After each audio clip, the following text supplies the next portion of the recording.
Elements senior living நல்ல retired லைஃப்க்கு first step. Valasaravakkam, Vandalur, Kandigai 3 இடத்துல இருக்கு. கால் 7826878268.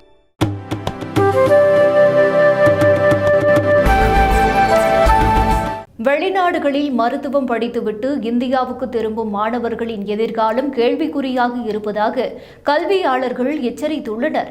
நீட் தேர்வுக்கு அறிமுகமாவதற்கு முன்பிலிருந்தே இந்தியாவில் இருக்கும் மருத்துவக் கல்லூரிகளில் இடம் கிடைக்காத மாணவர்கள் மற்றும் வெளிநாடுகளில் படிக்க விரும்பிய மாணவர்கள் Afghanistan, Armenia, Russia, Ukraine, Bangladesh, Philippines, சீனா, ஈரான், கஜகஸ்தான் உட்பட பல்வேறு நாடுகளுக்கு சென்று மருத்துவ படிப்புகளை படித்து வருகின்றனர்.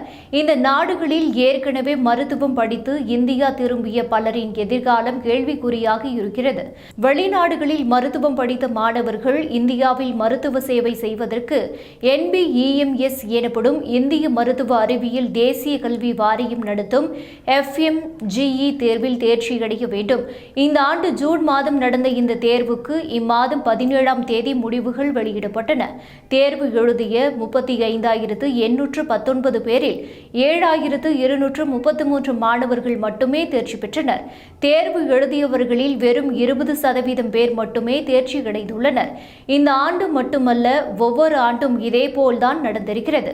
இதை தவிர்க்க வெளிநாடுகளில் சென்று மருத்துவம் படிக்க விரும்பும் மாணவர்கள் மருத்துவ அறிவியல் தேசிய கல்வி வாரியத்தின் இணையதளத்தில் நாடுகள் மற்றும் கல்லூரி வாரியாக இந்தியாவிலிருந்து படித்த மாணவர்கள் எண்ணிக்கை மற்றும் அவர்களில் FMGE தேர்ச்சி பெற்ற மாணவர்களின் விவரங்களை தெரிந்து கொள்ள வேண்டும் என்று கல்வியாளர்கள் அறிவுறுத்தியுள்ளனர்.